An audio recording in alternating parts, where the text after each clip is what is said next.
대출 받았다가 잘못되는 경우들이 있다고요. 대출을 받고 나서 어떻게 해야 되는지 연대보증 걸 수 있다. 아니 방금은 연대보증 안 된다면.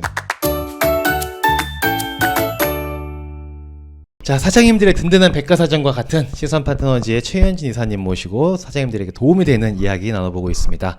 자, 사업하시는 분들께서 대출 받았다가 잘못되는 경우들이 있다고요. 맞아요. 요즘에 제가 좀 컨텐츠 찾아보니까 네. 대출을 잘 받아주겠다, 대출 받을 게 많다, 뭐 이런 얘기는 굉장히 많은데. 네, 이렇게 해서 대출 받으세요. 네. 뭐 대출 많이 받는 방법 이런 컨텐츠가 네. 굉장히 많죠. 맞아요. 근데 대출을 받고 나서 어떻게 해야 되는지, 네. 잘못하면 문제가 되는지 이런 내용은 아예 어. 언급이 거의 없더라고요. 그래서 맞아. 사실 네. 그 사장님들이 대출 받을 때까지 관심이 있지. 네. 받고 나서야 뭐 네. 받았으니까 화장실 들어갈 때랑 나갈 때. 약간 뭐 돈 쓸 때 어차피 많았으니까. 맞아요. 네. 근데 어떤 게 문제가 된다는 거예요? 그러니까 우리가 지금 정부에서 받을 수 있는 그 대출들이 네. 굉장히 많이 있잖아요. 그쵸. 그래서 뭐 예를 들어서 뭐 중진공, 소진공, 신보, 기보, 각종 재단, 찌투자금 뭐 이런 것들이 많은데 2018년도 네. 3월 27일에 네. 나라에서 법인의 연대보증 제도라는 거를 폐지를 했어요. 법인의 연대보증 제도라는 게 뭐예요? 그러니까 이런 거죠. 일단 법인이라는 개념을 좀 아시면 좋은 게 법 안에 사람을 새로 세우는 거잖아요. 법인이라는 거는. 그쵸. 그러니까 이런 거죠. 제가 아기를 낳았어요. 음. 이 친구가 사업을 하다가 아니면 개인적으로 채무를 막 많이 진 거예요. 네, 빚을 졌다. 네, 아들이. 빚었는데 이 친구가 잘못했으니까 건달들이 저한테 와서 돈 갚아라. 아빠한테요. 네. 그러면 안 되죠. 이게 되는 건가요? 안 되지, 안 성인인데. 되지. 안 되지. 그렇죠. 예. 그러니까 마찬가지로 우리나라만 네. 이상하게 내가 법 안에 사람을 만들었는데 네. 법인을 만들었는데 네. 이 사업자가 잘못되면 네. 건달처럼 와서 네가 갚아. 이런 오. 얘기를 하는 게 연대보증이에요. 추심을 나한테 하는 거구나. 네. 어. 근데 이게 좀 잘못됐다고 해서 2018년도 3월 27일부터 네. 이 연대보증 제도라는 게 사라졌어요. 아, 그래요? 그러면 네. 지금은 법인이 대출을 받아서 네. 사업을 하다가 잘 안 돼서 대출 상환을 못 해요. 네. 그러면은 과거에는 그 상환하지 못한 책임을 네. 대표이사에게 물었었던 거잖아요. 네. 근데 지금은 대표이사에게 그 책임 묻지 않는다는 거죠. 네, 묻지 않아요. 그럼 빌려주는 곳이 그냥 채무 불이행이 나고 끝나는 것이고 맞아요. 대표이사는 그걸로 인해서 뭐 딱지가 따라다니거나 그런 건 아닌 네, 거네요. 그냥 안녕 어. 하시면 돼요. 다만 그 사업은 못 하겠죠. 음. 네. 근데 다만 이분들이 네. 이렇게 대출을 어쨌든 나라에서 쓰는 어떤 대출을 받잖아요. 네. 연대보증 걸 수 있다. 네. 어. 그래요? 네. 아니 방금은 연대보증 안 된다면서요. 맞아요. 폐지됐다고 지금 그쵸. 이거 3월 26일 아니죠. 27일이죠. 네. 네, 27일. 말했잖아요. 대출 받으면 너무 좋고 뭐 잘 그쵸. 좋은데 연대보증 해지하고 된다며. 네. 이게 아니라 대출을 받아놓고 이거를 사리사욕을 채우시면 안 된다 이런 얘기예요. 사리사욕. 네.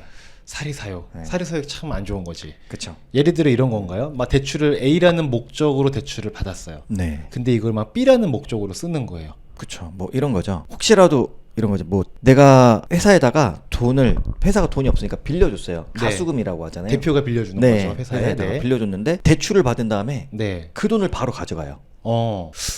애매하죠. 애매한데 네. 빌려줬으니까 받을 수 있을 것 같아. 안 돼요.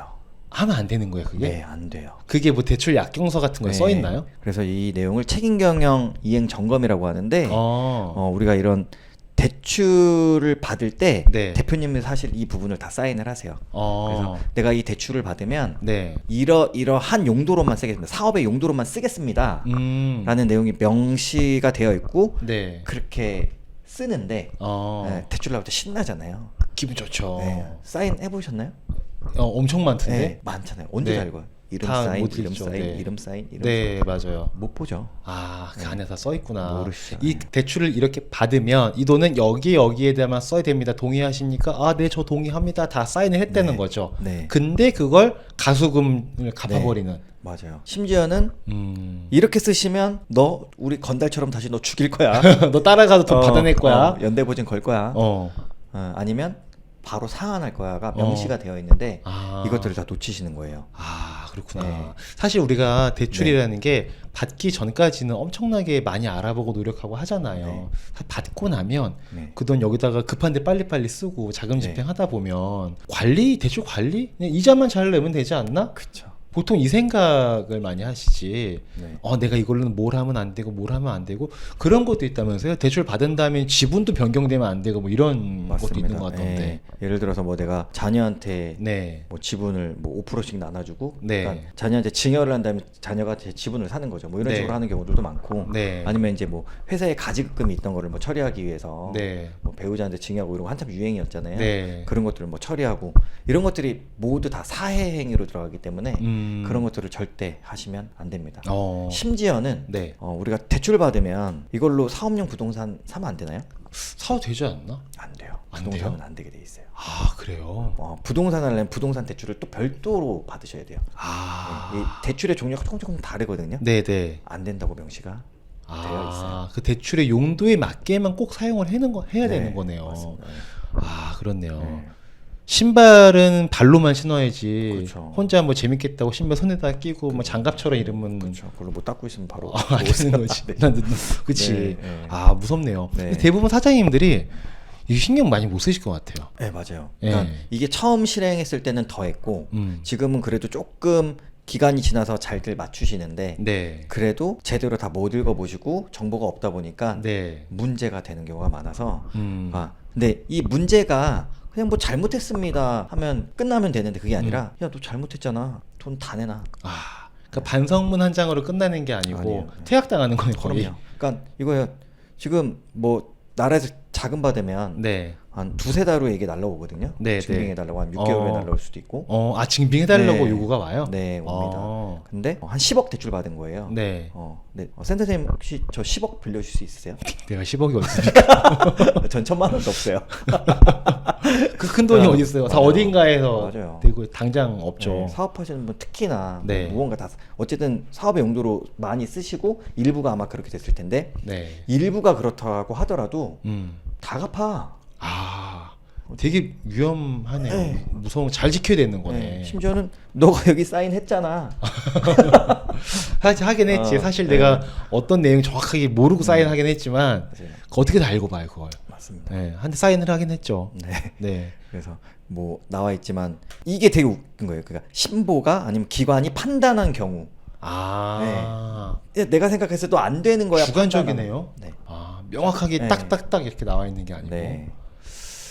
판단한 경우. 근데 신보가 네. 굉장히 불합리하게 판단을 하진 않을 것 같긴 하고, 그리고 신보가 봤을 때 애매하게 판단할 수 있을 것 같은 걸 애초에 안 해야 되는 게 맞는 거죠. 이렇게만 해주시면 너무 좋을 것 같아요. 이 돈으로 이거 마우스 네. 사도 될까 안 될까? 네. 고민되면 하지 마라. 네. 이거 돈 받은 걸로 핸드폰 사면 될까? 이건 될 것 같아. 네. 딱 명확한 것만. 맞아요. 고민되면 사지 말고. 네, 맞습니다. 그렇게 써야 되는 네, 거네요. 그래서 우리가 세무 처리할 때 네. 인정되지 않는 걸 가지급 뭐 상여 처리하잖아요. 네, 네. 그런 부분들도 있으면 문제를 삼을 수 있어서 말씀 주신 것처럼 굉장히 잘 처리하셔야 된다. 애매하면 안 하는 게 안 하는 맞고 게 맞다. 네. 딱 필요한 데면 딱 네. 알맞게 잘 써야 된다. 맞습니다. 라는 부분으로 정리할 수가 있겠네요. 네. 그러면 대출이라는 게 네. 받는 것도 물론 능력이고 중요한 네. 일이고 좋지만 받고 나서 이후에 책임 경영 이행 점검 이런 걸 잘 대비하는 거. 네. 근데 그 대비라는 건 특별한 게 아니라 용도에만 맞게 사용하면 된다. 네. 엄한 거 안 하면 된다. 아닐 것 같으면 하지 마라. 그쵸. 애매한 거다 싶으면 쓰면 안 되는 거고. 네. 예. 그리고 만약에 잘못하면 음. 그냥 가볍게 펀치 맞는 게 아니라 회사 문 닫는다. 카운터 맞는다. 무서운 거다 네, 이거. 굉장히 중요합니다. 네, 좋습니다. 자, 사장님들께 책임 경영 이행 점검이라는 거에 대한 이슈를 한 번 더 머릿속에 넣어드린 걸로 저희는 만족을 하고 오늘 영상 이 정도로 정리하도록 하겠습니다. 감사합니다. 감사합니다.